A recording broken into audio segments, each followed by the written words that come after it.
It's the Opperman Report.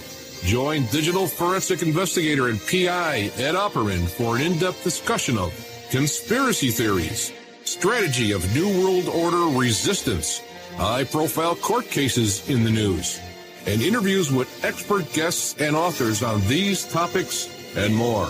It's the Opperman Report. And now, here is investigator Ed Opperman. Okay, welcome to the Opperman Report. I'm your host, private investigator Ed Opperman. You can find me at Opperman Investigations and Digital Forensic Consulting, either through my website, emailrevealer.com, or you can just email me directly at oppermaninvestigations@gmail.com.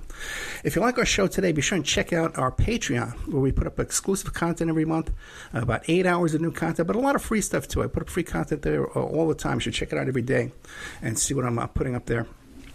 But our archives are always free. You can find them at Spreaker.com. You go to Spreaker.com, you sign up for free. You get an email notification anytime we put up new content. And there's a chat room you can keep in touch with other listeners. We have today coming to us from Richard Kerr. Our guest today comes to us from Richard Kerr, who came on the show here and told us about his experience with the Kincora School for Boys over there in Northern Ireland way back during the Troubles, back in the 70s. And Richard told us a story about how he was actually targeted by Roy Cohen, President Trump's former attorney. Today we have Donald Lavery, who is a Irish commentator and writer. He's local to northern Belfast. And he's written a book called The Demon Doctor, British Intelligence and Child Sexual Abuse. Mr. Lavery, are you there? Yes, I am, yeah. Thank you so much for coming on the show, my friend. And tell us, who is Donald Lavery? Well, he's many people, but essentially, in a literal sense, a local commentator in North Belfast. I also, I've published one book already, and basically, I was a close friend of the late journalist Lyra McKee.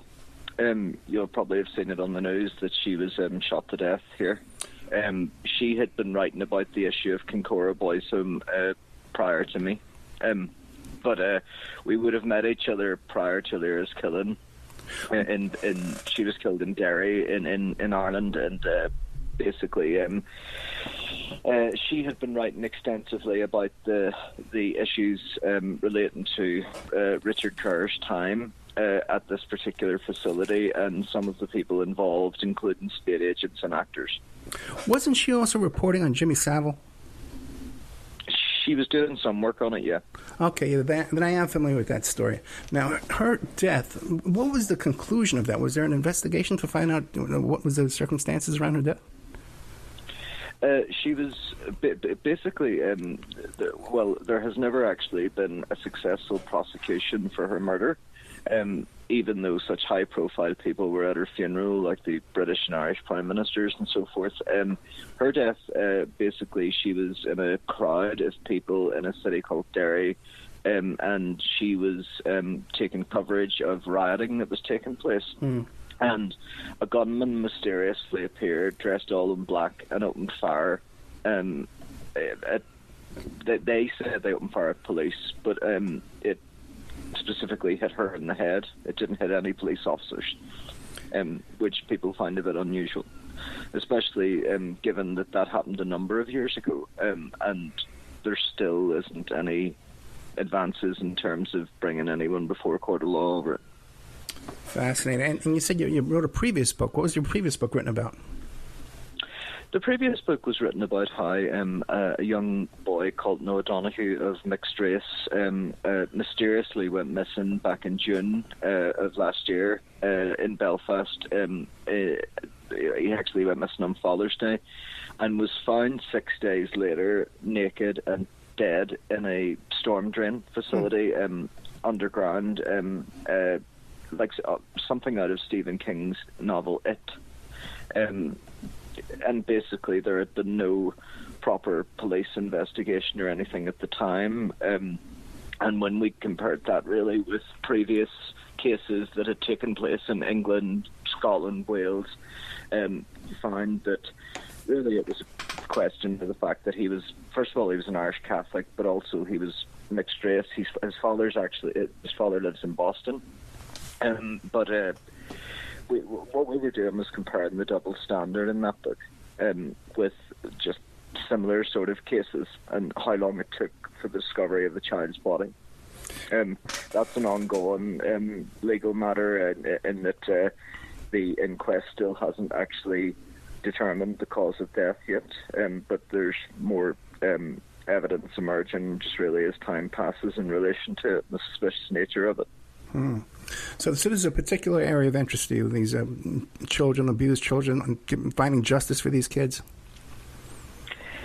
Well, I had been writing the Kincora book first, and basically the circumstances happened with Noah.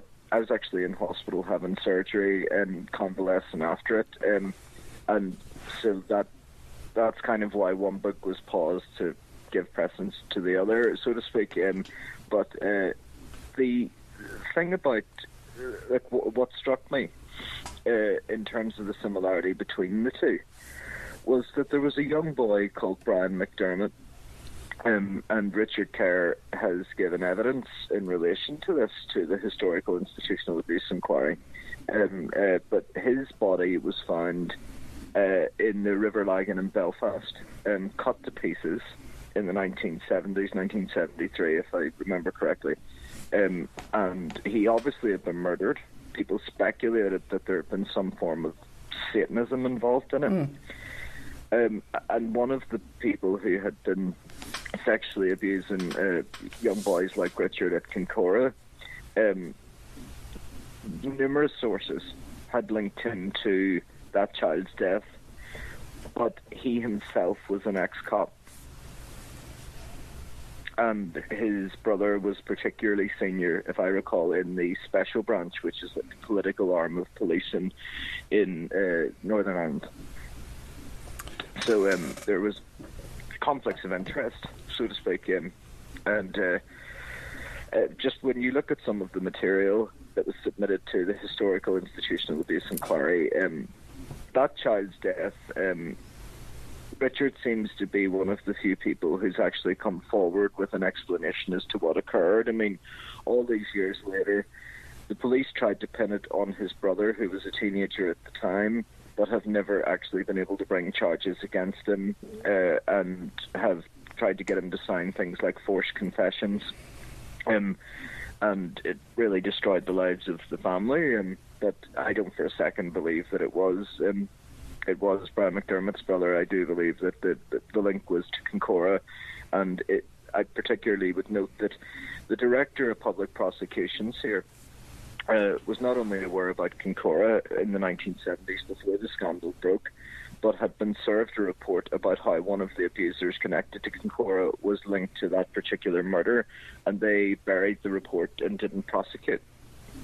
Yeah, I believe I had one of those gentlemen on the phone. Yeah, similar to the district attorney in America.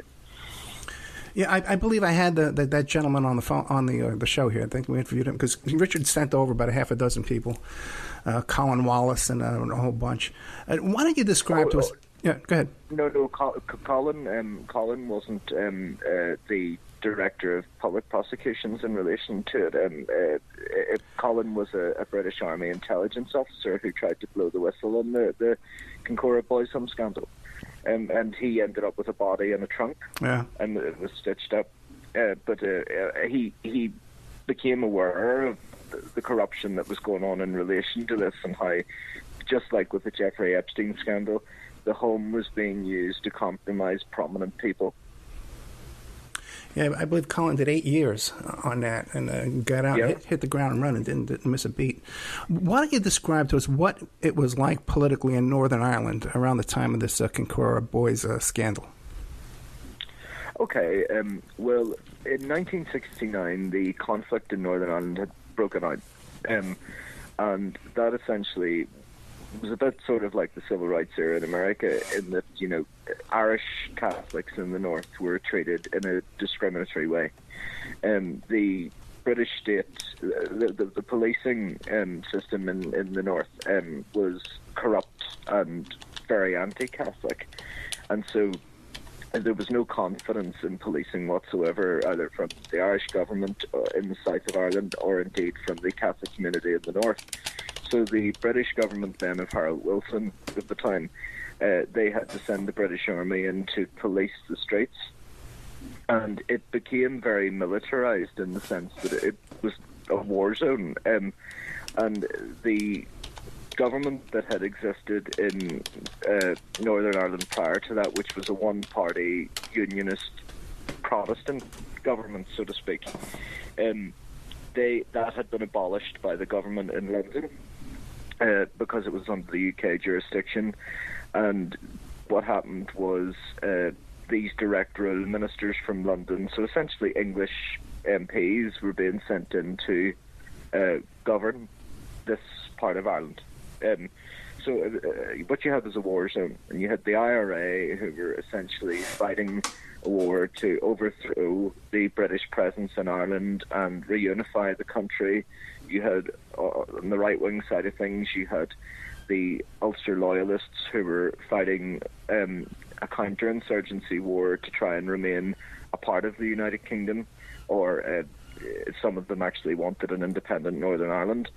And they would be very closely associated with events that were happening at Kincora. Many of their leaders and stuff were involved in child sexual abuse there. And so it was Kincora, the abuse that was going on there was being used as leverage and political blackmail over them. Anytime the British government needed them to do things, or needed them to bend the knee, or wanted them not to do a certain course of action, they could use that information against them. Yeah, people are not familiar. This Northern Ireland is like the size of Connecticut in the United States. Very small geographical piece of land there. And at this time, there was not just the famous bombings that were going on that was making the news all over, but there were kidnappings, shootings, beatings all the time. It was just a chaotic disruption of a natural life there, horrible living conditions. And the Kincora School for Boys was just at first a legitimate school for orphans or young boys. What was the deal with that? Essentially, it was a care facility for those who were under the oversight of the state, and the welfare was being taken care of, so to speak, by state personnel. It was a children's hostel / home facility in East Belfast, and it housed around, probably about 24 boys at most, and basically it had been in existence for several decades prior to the actual scandal erupting. And why don't you describe for us some of the abuses that were going on there? Oh God, that's a long list. But in terms of, there was horrific child sexual abuse of all variants. But essentially what you had was civil servants from London in Whitehall, as well as members of the judiciary in Northern Ireland. You had security service chiefs such as Maurice Oldfield, as well as other figures like Lord Mountbatten, the Queen's cousin, Prince Philip's uncle, who were involved in the sexual abuse and trafficking of young boys, including to Lord Mountbatten's stately home in County Sligo in the Republic of Ireland, which is where he was murdered by the IRA, allegedly. But essentially it was a misuse and abuse of power over those who are vulnerable to an unprecedented scale at the time in Western Europe. And you had at the centre of it all this mysterious psychiatrist who's still alive, by the way. Oh, really? He's living in the he's living in the Netherlands. His name is Dr. Maurice Fraser, and despite his involvement in Kincora, despite his prosecution in both the US in the early 70s and indeed in London, I think, for child sexual abuse, he was still allowed to go on practicing medicine for years thereafter. And at an investigation into his crimes and malpractice, the Attorney General of Great Britain and Northern Ireland came with him to that investigation. His name was Sir Patrick Mayhew. Wait. Who went with him? This happened, as in, when was this? No, you're saying that some state attorney went with him to represent him? The highest legal officer in Great Britain, the Attorney General, Sir Patrick Mayhew. Really? Okay, well, let's back up a little bit. Let's back up a little bit here. Now, Kincora School for Boys. That's been factually confirmed. That's not my view or anything. No, sure. That has been... Yeah. But I'm interested first in the abuses that were going on at the school. For how many length of years was this going on? It's hard to say exactly how long it was going on for, to put a time frame on it, but I would be confident in saying perhaps at least 20 years. 20 years, and there was about 24 boys living there at a time. So now, years later, how many of these young boy victims have come forward and say, hey, I was a victim there at Kincora? It's hard to put an exact figure on that because the thing is there are a lot of victims who don't wish to come forward. Sure. There were many who committed suicide.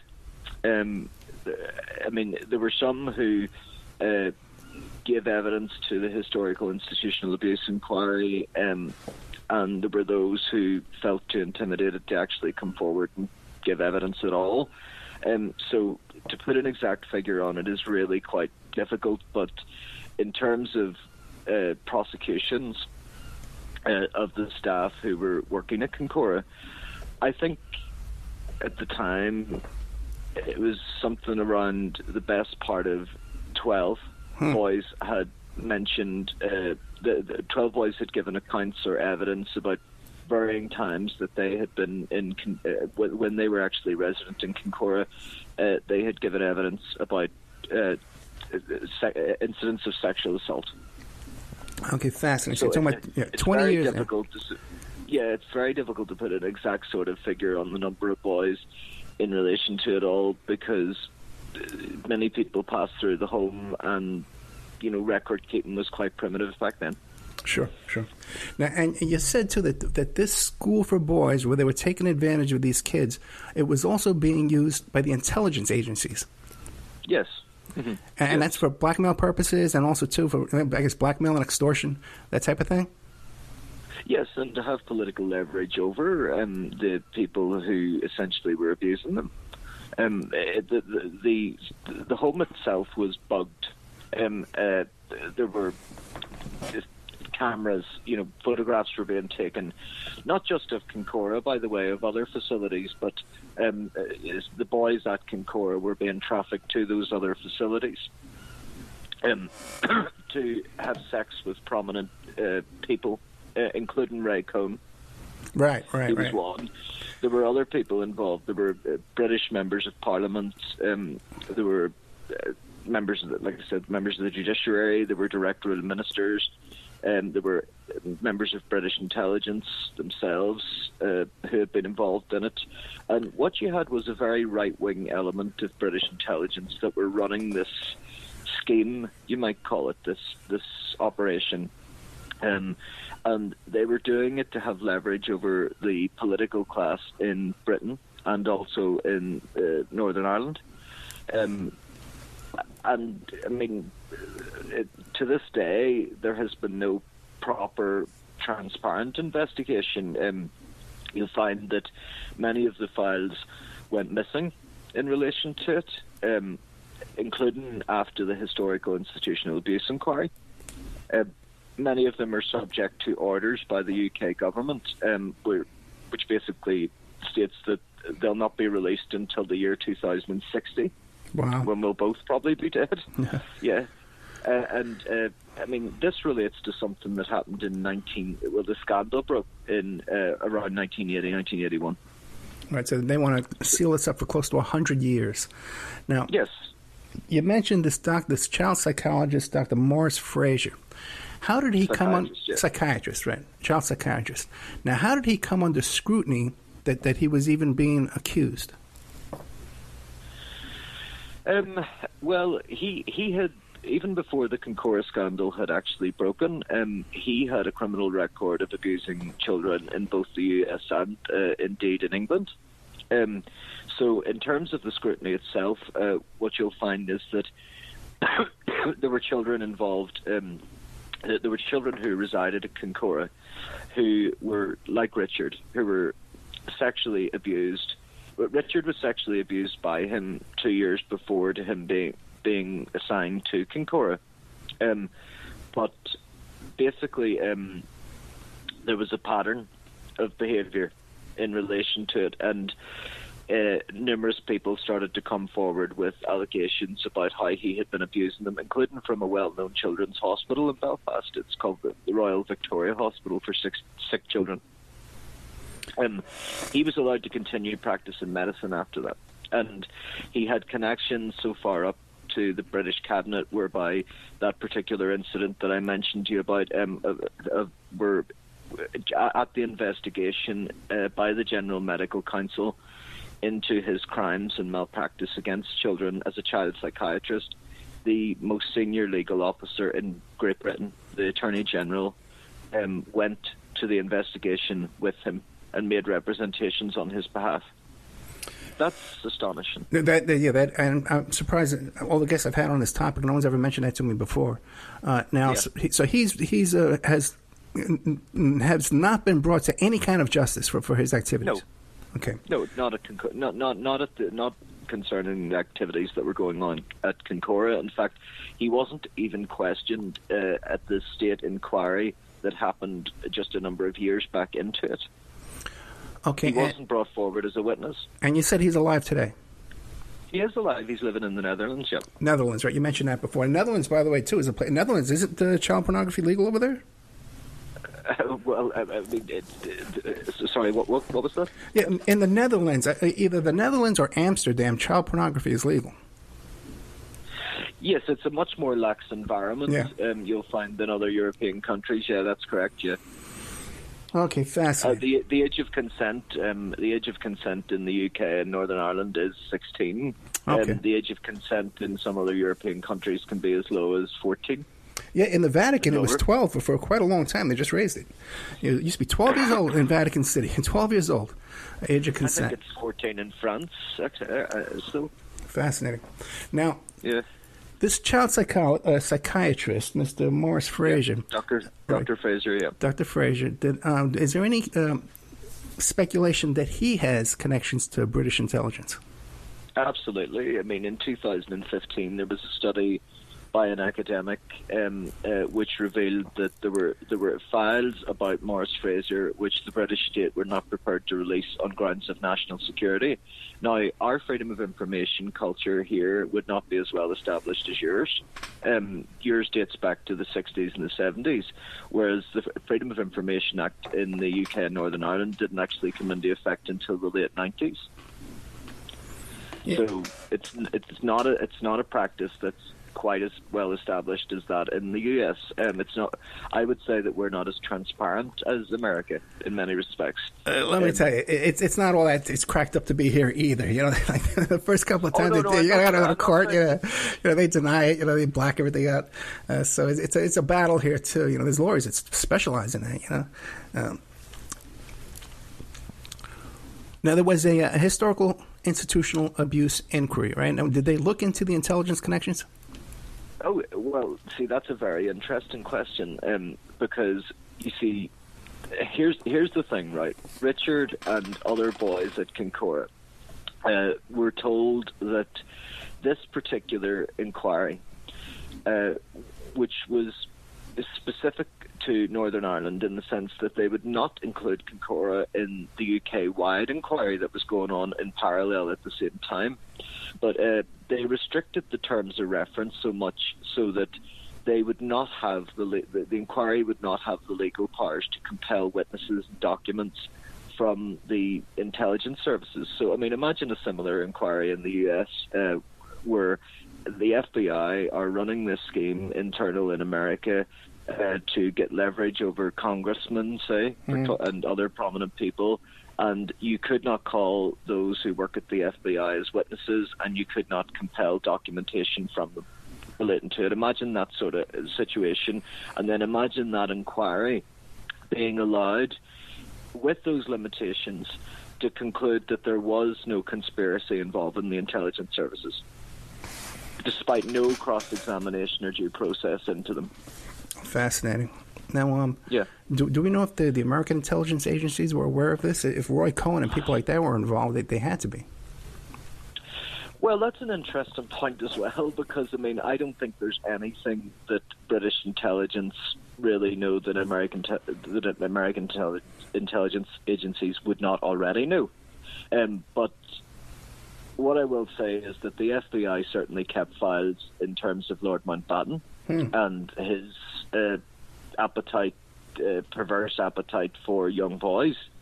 There were a lot of rumours and speculation when Lord Mountbatten was killed that there may have been some involvement by the CIA in that. I know that it was a subject of some speculation. I would say that the American government, right up until Clinton, always took a sort of hands-off approach to Northern Ireland because they didn't want to offend the British, and Britain was the closest ally of the US in Europe.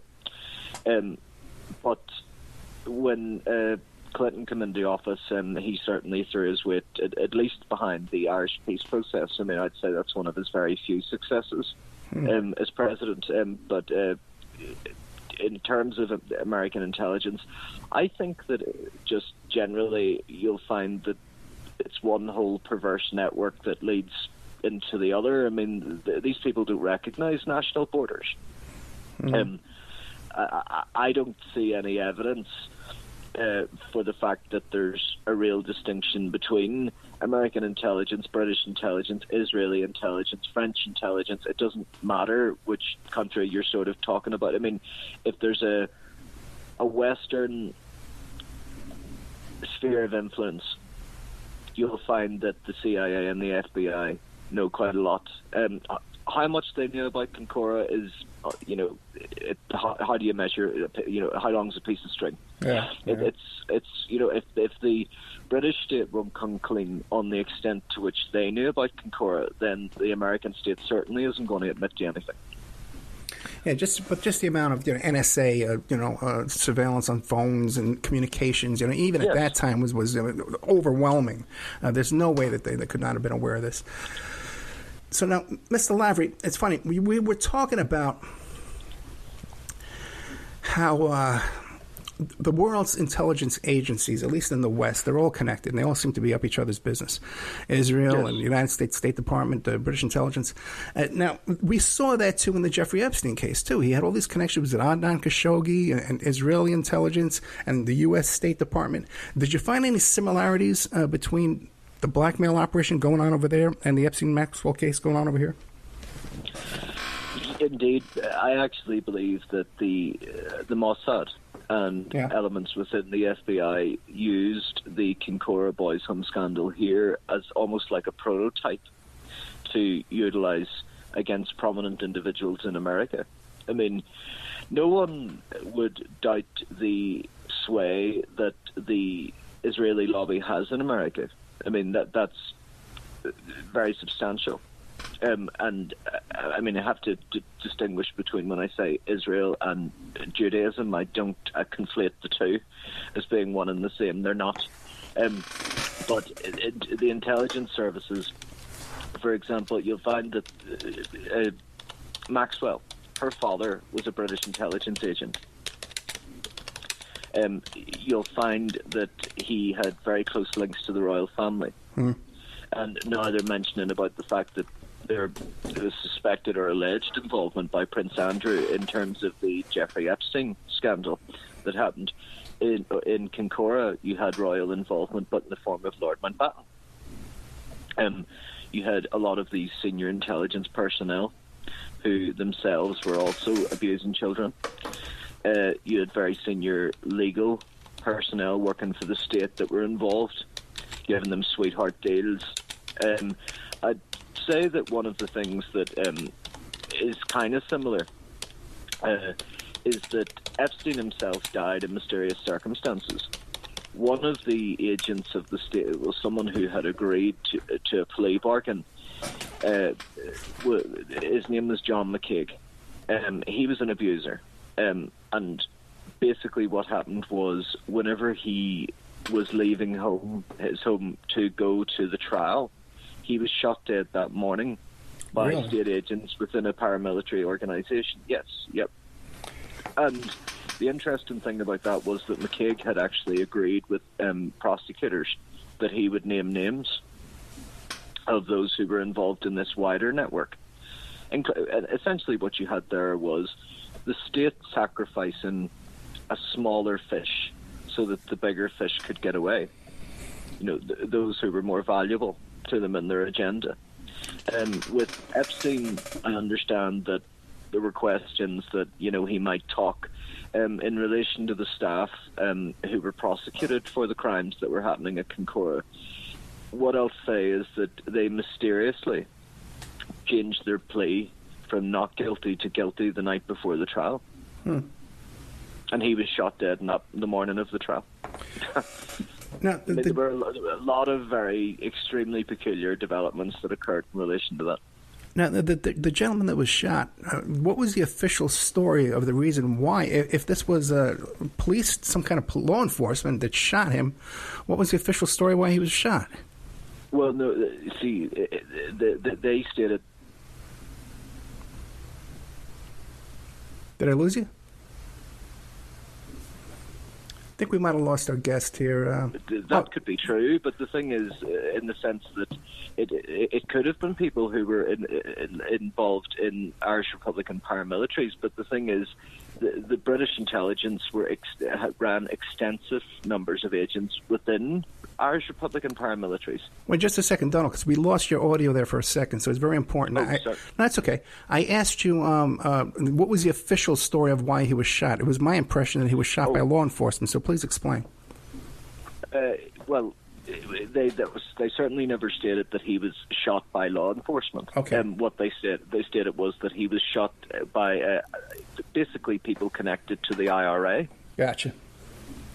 And he was a loyalist. They were saying that it was paramilitary and fighting one side against the other, but actually, with the passage of time, what has emerged is that the people who were involved in his assassination were recruited as agents of British intelligence who were also probably members of Irish Republican paramilitaries.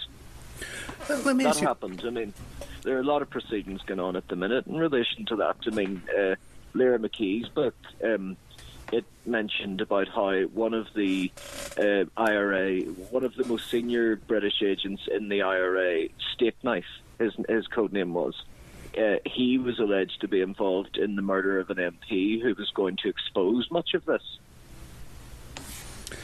Let me ask you a question. Are you familiar with a book called Disappeared Off the Face of the Earth by Jim Cairns?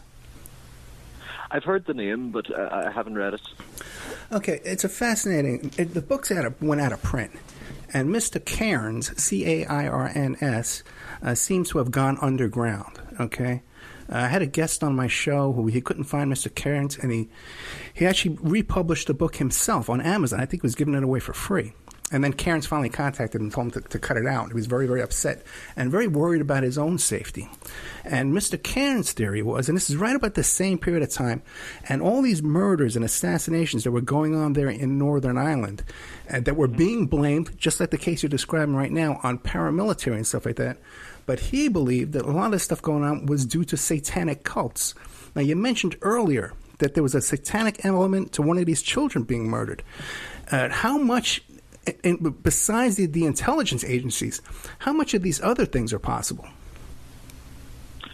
I know that's something that was alleged, and it was something that the British security services were cognizant of, that there may have been some sort of satanic involvement in the murder and also in just further developments generally. But, I mean, I try to sort of look at it through the distinction of what you have is really a difference of good and evil, and that these people who are involved in things like Satanism, really what you have is evil people who have evil ideas, and they have perverse appetites, which, I mean, to you and I would seem completely remote, right? But quite a lot of these people at the very upper echelons of society, people like Ray Cohn, people like Dr. Fraser, people like Patrick Mayhew, the former Attorney General, and so forth, they don't have the same morals and standards as ordinary people. You know, the threshold, so to speak, for a thrill and enjoyment in life for them in what I would term the power clique, which, let's face it, they're always in power, they're always in office in every country. You know, it's much higher. A lot of, I mean, you look at the stuff that's going on in relation to the Epstein-Maxwell case, right? Look at some of the names that have been touted in relation to that. Look at their prominence in U.S. society. And then, you know, you associate that with the underage, the abuse of underage minors, young, vulnerable people, young people in the U.S., and how the perpetrators of that, like Epstein, got these sweetheart deals that essentially allowed them to evade the justice system. Well, so what you have really is you have two justice systems. You have the justice system for everyone else, and then you have what you call the bourgeois justice system, and that's quite different. I mean, I know Noam Chomsky, the prominent U.S. intellectual. I mean, he often states that in the West, you have not actual democracy, you have a system of bourgeois democracy, and I believe that extends quite thoroughly to the justice system. With Kincora, it's certainly no coincidence that most of these people who were involved in the abuse of children, they were very prominent members of society. They were from a certain class and background for the most part. Not all of them, but for the most part. Yeah, and we've had similar. I've had a retired police detective, an NYPD detective on this show who made the same allegations about Roy Cohn and his involvement with the same activity here in this country, at a farm in Connecticut, that they suspected some little boys were buried on. So, anyway, now... Well, that happened quite a lot in Ireland, but it was more so with the Catholic Church in terms of the children's bodies that were buried, particularly in Southern Ireland. There was a whole scandal here called the Mother and Baby Home scandal, but that exposed a similar sort of theme as well. So, I mean, what it shows you is essentially people who have power and how they misuse it in any country. Yeah, that's interesting. We had a case here, too. I had the guests on the show, the White House Boys, which was, again... Yes. You've heard of that. Okay, again, it was a foster home for boys here in the United States. These kids were used as slave labor, and they found a bunch of bodies buried there in their own little graveyard for these little kids, 12 years old. Now, I had some of those young men, now adults, on the show, and they described they would get extensive medical checkups. They said they were starving us. We couldn't get any food. We couldn't get any clean clothes. But we got these medical checkups, man, where they had all this fancy equipment. We got them regularly. Now, anything like that going on over there, too, at Kincora, like a medical experimentation? That's a very interesting point. And this is something that has been alleged by various survivors, that they were part of a UK Ministry of Defence program of psychological conditioning. Wow. To make children into boy soldiers. There were similar things happened in Vietnam, for example. You know, Vietnamese women were injected with certain toxins and told to go out and sleep with American soldiers, similar sort of thing. Where humans were used in so-called honey trap operations. That's sort of the Irish and UK terminology for it, a honey trap, that leads the bee, or the wasp, more so, to something compromising that's going to ultimately, they're never going to get out of. But, I mean, just really ask me that question again, Ed, though, in the sense that I did have an example of mine there that I was going to tell you about, but I've just forgotten it. Medical experiments on the kids. In terms of Dr. Fraser, yeah. Now, he, for example, with Richard, when Richard first met him, this is on record. I mean, even the BBC in the UK have admitted this, that when Richard first met him, he basically told Richard to remove his clothing, and he started taking photographs of him. He was, I mean, Colin Wallace and other British Army intelligence officials, they knew that Dr. Fraser had a presence in terms of Ministry of Defence property and bases. There were certainly senior Army and intelligence officials that were uncomfortable with his presence there. They didn't really, some of them knew and didn't want to say. Others were unsure as to why a child psychiatrist was being brought into army territory, so to speak. But it's hard to sort of prove that as concrete. I mean, I know that certainly it's the view of many survivors that from a young age, probably around the age of 8, they were being conditioned and groomed so that they could be used as intelligence operatives to go out and compromise other prominent people. I mean, I remember speaking to one survivor, and what they said to me was that they had been taken into care from such a young age and subjected to horrific treatment by these people, to the point whereby they would be told to go to one particular hotel, which Ray Cohn visited in Belfast, called the Europa Hotel. It was the most bombed hotel in Europe.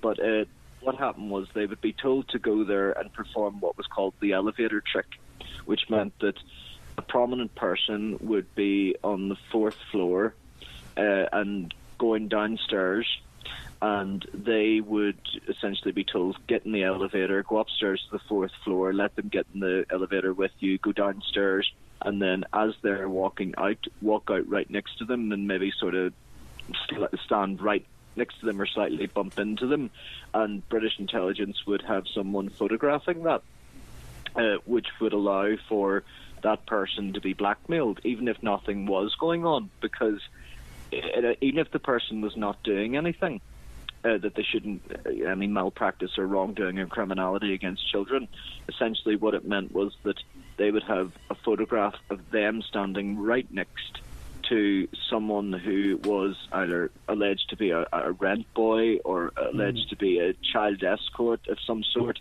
You know, various terms could be used, but the photographs were used as part of an you know, where the line is drawn between intelligence gathering and a medical experiment by way of psychiatric and psychological conditioning of children. It's hard to sort of distinguish that, because a lot of these files will never be released. So we have to sort of go by what survivors are stating and the information that is currently available, and also wrestle further information out of the state in relation to it. But I have no doubt whatsoever that, you know, both of us will be dead before a lot of this information ever sees the light of day. Now, we only have about 5 minutes left, but I know that the kids in this case received no justice. What does your book recommend that the state needs to do to ensure justice for survivors? Well, I think legally, there needs to be a process whereby the intelligence services can actually be compelled and cross-examined. And there needs to be prosecutions so that it can't happen again. Now, that's the legal side of it. But if we're going to look at the moral side of it, what we're looking at is essentially one of the things that I believe that would be fitting would be a piece of legislation being passed here in tribute to the victims and survivors that would strengthen the safeguards of children who are in care and afford adequate compensation, medical and treatment services to those who are dealing with the trauma of having lived in the likes of Kincora and been abused. But I don't think that there's any there is no magic bullet, so to speak, in terms of the recommendations that I'll make. I mean, there's no form of words in my vocabulary that I could find, and I don't imagine I'll ever be able to find them if I searched my entire life, that would be strong enough and potent enough to tell someone who has been molested, abused, sexually assaulted, raped, violated since they were such a young age, say the age of between 5 and 8, right through their teenage years until they become an adult. Nothing is going to take that away. But I think the ultimate sort of reassurance for them is that it would never happen again. And I think, what many of them do want is for there to be proper accountability. And that's where, where they don't trust the state to deliver that. They'll approach people like myself and provide them with information so that we can write about it and raise awareness of it. The books that are currently in existence in relation to this subject of Kincora, all of them draw on similar sort of themes and parallels and have similar findings. The difference between this one is that it centres around a doctor, the most trusted professional in most people's lives, and someone who specifically treated children. And the fact that they are still alive, and yet there has never been any state apology for their perverse activities and crimes against children. So, ultimately, I'd like to see compensation, an apology, legal changes in terms of the law so that safeguards are stronger, and also prosecutions of those who were involved in this. And as much transparency as is possible, really. There has to be oversight for these, because you hear about it over and over. It's constant, Even here in the States, the OSU, the Ohio State University scandal, where no oversight. The dean of the school, the people, the chairs of the school were allowing these men to just go in there and shower with these young athletes. Just fascinating. That the one topic everyone is so outraged about, allegedly anyway, that we do the least to prevent or to bring justice for these kids. Yeah. Well, because essentially it would all point back to home in terms of when I say that, in that it would, who sets the terms of reference for these things? The government, and you'll often find that quite a lot of the evidence points to people on the government payroll having been involved in quite a lot of this. Yeah. Well, it's compromising for them. Donal Lavery, thank you so much. The book is called The Demon Doctor, British Intelligence and Child Sexual Abuse. When the book comes out, we'll have you back on to retell the story here. It'll be out in about 6 months. In the meantime, you can find Donal Lavery on Facebook and Twitter. Thank you so much. Thank you very much, Ed. Thank you. Good night.